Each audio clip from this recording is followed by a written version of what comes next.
नमस्कार। So friends, मेरा नाम है सिकंदर और आप देख रहे हैं सिकंदरा सेठ यूट्यूब चैनल। आज की इस वीडियो में हम बात करने वाले हैं कि आप जब कभी अपने ज़मीन का रसीद काटने जाते हैं और अपने ज़मीन का डिटेल्स को सर्च करते हैं तो कुछ इस प्रकार का एरर आ जाता है। इस वाले एरर में बताया जाता है कि जो आपका ज़मीन का लगान है वो अपडेट नहीं है। पहले आपको परिमार्जन की पोर्टल से इसको अपडेट करना होगा, तभी आप अपनी रसीद को काट पाएंगे।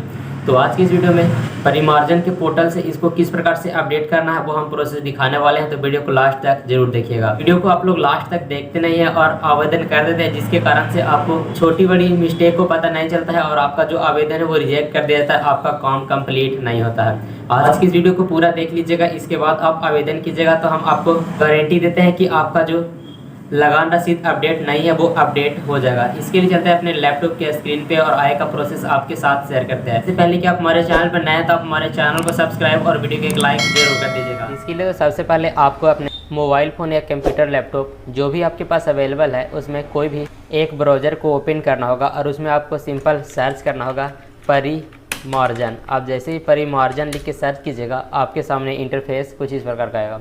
जो फर्स्ट में परिमार्जन लिखा है आपको इसी पे क्लिक कर देना होगा। अब जैसे इस पे क्लिक करिएगा आपके सामने जो इंटरफेस है वो कुछ इस प्रकार का दिखाई देगा, जैसा कि आप यहाँ पे देख सकते हैं। आप चाहे तो इसको हिंदी में भी एक्सेस कर सकते हैं। इसके लिए यहाँ पे जो हिंदी लिखा है हिंदी के ऑप्शन पे क्लिक करिएगा। यहाँ पे जो भी डिटेल्स है वो सब हिंदी में कन्वर्ट हो जाएगा। फिलहाल हम इसको इंग्लिश में ही एक्सेस करने वाले तो इंग्लिश में कन्वर्ट कर दिए हैं। अब इसमें करना क्या होगा कि सबसे पहले तो आपको फॉर्म को फिल करना होगा। फॉर्म को फिल करने के लिए आपको फॉर्म डाउनलोड करना होगा। डाउनलोड करने के लिए एप्लीकेशन फॉर्मेट है, आपको इस पर क्लिक कर देना होगा। अब जैसे इस पर क्लिक करिएगा तो आपके सामने टोटल से 7 प्रकार के फॉर्म यहाँ पे दिखाई दे रहे हैं। 7वें नंबर पे शपथ पत्र है। इसको आपको कुछ भी काम करवा रहे हैं परिमार्जन से रिलेटेड तो उसमें आपको शपथ पत्र लगाना ही पड़ता है।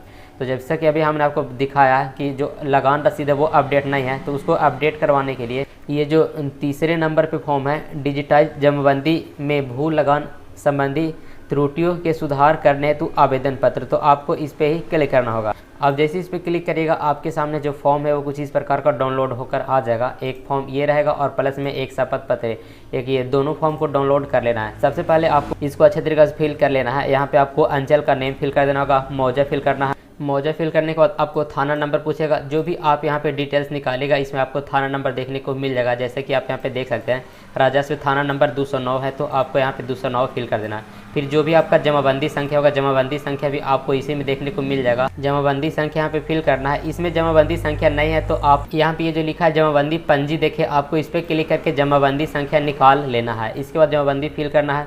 वॉल्यूम संख्या जिसको वर्तमान भाग बोलते हैं ये वाला फिल करना है। इसके बाद यहाँ पे मांग रहा है पेज नंबर। पेज नंबर में आप ये जो पृष्ठ संख्या आपको डाल देना है। पेज नंबर डाल देने के बाद यहाँ पे जमाबंदी रैयत के नाम यहाँ पे टाइप करना है, उनके पिताजी का नाम टाइप करना है, उनका जो भी पूरा पता है पूरा पता यहाँ पे फिल करना है। एक वैलिड सा मोबाइल नंबर आपको यहाँ पे फिल कर देना है। अगर जो आपका ज़मीन है वो अलग अलग खाता में है तो खाता नंबर यहाँ पे फिल कर देना है। अगर अलग प्लॉट है तो प्लॉट फिल कर देना है। रकबा जिस भी खाता में जीतता है वो यहाँ पे आपको टाइप कर देना है। इसके बाद टोटल कुल जमाबंदी यानी कुल रकबा यहाँ पे है, कुल रकबा फिल यहाँ पे कर देना है। इसके बाद आवेदक जो भी आवेदन कर रहे हैं उनका यहाँ पे सिग्नेचर कर देना है और एक मोबाइल नंबर आपको यहाँ पे टाइप कर देना है। यहाँ पे आपको डॉक्यूमेंट्स बताया गया है कौन कौन से आप डॉक्यूमेंट्स लगा सकते हैं, लेकिन आपको सिर्फ जो केवाला है उसको लगाना है। ये वाला फॉर्म फिल करना है। इसके बाद जो आपका शपथ पत्र है जो कि हम अभी आपको डाउनलोड करके दिखाए थे, ये वाला शपथ पत्र को फिल करना है। यहाँ पे भी सिग्नेचर करना है, मोबाइल नंबर फिल करना है। अब इसके बाद इसको किस प्रकार से स्कैन करना है, सबसे पहले तो इसको फिल कर लेना है और यहाँ पे ये जो फॉर्म है इसको आपको प्रिंट कर लेना है। प्रिंट कर लेने के बाद कुछ इस प्रकार से स्कैन करना है। फर्स्ट में आपको जो फॉर्म फिल किए वो लगाना। सेकेंड में आप जो राजस्व भूमि सुधार विभाग के साइट से डाउनलोड करिएगा उसको लगा देना है। इसके बाद जो आपका लास्ट रसीद जो भी कटा होगा लास्ट रसीद यहाँ पे अटैच कर देना है। इसके बाद जो भी आपका केवाला है केवाला को स्कैन कर लेना है। आपको ध्यान रहे ये जो आप स्कैन करिएगा वो 1 MB से कम ही होना चाहिए। अब स्कैन कर लेने के बाद आपको फिर से अपने मोबाइल फ़ोन या कंप्यूटर लैपटॉप के कोई सा भी एक ब्राउज़र को ओपन करना है। फिर से परिमार्जन सर्च करना है। परिमार्जन सर्च की जगह यहाँ पे आपको देखने को मिल जाएगा पोस्ट योर एप्लीकेशन, तो आपको इसी पे क्लिक कर देना है। अब जैसे इस पे क्लिक करेगा यहाँ पे आपको बेसिक डिटेल्स फिल करने को बोलेगा। जिनके नाम से ज़मीन नेट पे चढ़ा है उनका नेम यहाँ पे टाइप करना है। एक वैलिड सा ईमेल आईडी यहाँ पे टाइप कर देना होगा। एक वैलिड सा मोबाइल नंबर यहाँ पे फिल करना है। इसके बाद सेंड OTP के ऑप्शन पे क्लिक कर देना है। OTP के ऑप्शन पे क्लिक करते ही आपके मोबाइल पे OTP आएगा। OTP को फिल करना है। वेरीफाई OTP के ऑप्शन पे क्लिक करना है। OTP वेरीफाई हो जाने के बाद और भी डिटेल्स है वो आपके सामने इनेबल हो जाएगा। यहाँ पे आपको अपना एड्रेस, जिस भी एड्रेस पे आप रहते हैं उस एड्रेस फिल करना है। एग्जाम के लिए आपको अपना विलेज फिल करना है। आपका जो भी पोस्ट ऑफिस पड़ता है, थाना, सर्किल, जो भी आपको पड़ता है फिल कर देना है। इसके बाद आपको अपना डिस्ट्रिक्ट बताना होगा, जिस भी डिस्ट्रिक्ट में रहते हैं। एरिया का जो पिन कोड होगा, एरिया पिन कोड फिल कर देना। अब इसके बाद थोड़ा सा स्क्रॉल करना है। अब आपको प्रॉपर्टी लोकेशन में यहाँ पे आपको जहाँ पे भी ज़मीन पड़ता है उस वाले ज़िला को सेलेक्ट करना होगा। इसके बाद आपको सर्कल एरिया को सेलेक्ट करना होगा। जैसे कि हमारा जो ज़मीन है वो गया ज़िला के इमामगंज सर्कल में पड़ता है, तो हम यहाँ पे इमामगंज सेलेक्ट कर लिए। इसके बाद प्रोसीड के ऑप्शन पे क्लिक करना है। प्रोसीड करिएगा तो यहाँ से आपको मौजा इनेबल हो जाएगा। मौजा सेलेक्ट करना होगा जिस भी मौजे में आपको ज़मीन पड़ता है। मौजा सेलेक्ट करने के बाद यहाँ पे है एप्लीकेशन डिटेल्स। एप्लीकेशन डिटेल्स में आपको ये जो फर्स्ट में लिखा है ऑनलाइन दाखिल खारिज के पूर्व जमाबंदियों में सुधार, तो आपको इसको सेलेक्ट कर लेना है।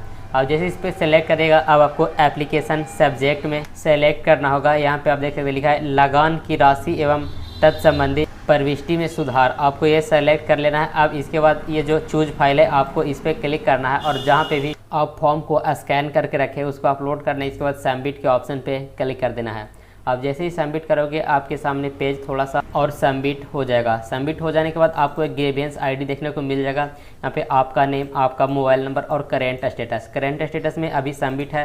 यहाँ पे देख सकते लिखा है keep trekking for latest update. आपका ये जो ग्रीवेंस आईडी है इसको कॉपी कर लेना, क्योंकि जो इसका स्टेटस है आप इसी से देख सकते हैं। या तो आप चाहे तो प्रिंट एक्नोलॉजमेंट के ऑप्शन पे क्लिक करके आप इसका प्रिंट भी निकाल सकते हैं। अगर ये यहाँ पे जो सबमिट है वो प्रोसीड हो जाता है तो समझ जाइए कि आपका जो काम है वो कंप्लीट हो चुका है, यानी कि अपडेट हो चुका है।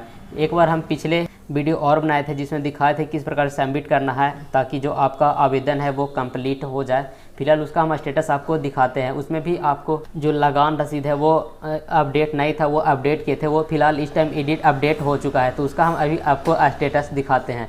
तो स्टेटस चेक करने के लिए आपको परिमार्जन के साइट पर आना होगा और यहाँ पर ये जो लिखा ट्रैक योर एप्लीकेशन, आपको इस पर क्लिक करना है। जो भी आपका रेफरेंस नंबर है यहाँ पे फिल करना है, ट्रैक के ऑप्शन पे क्लिक करना है। आप देख सकते हैं जो कि हम आज से कुछ दिन पहले आवेदन किए थे उसका जो करेंट स्टेटस है वो प्रोसीड हो चुका है।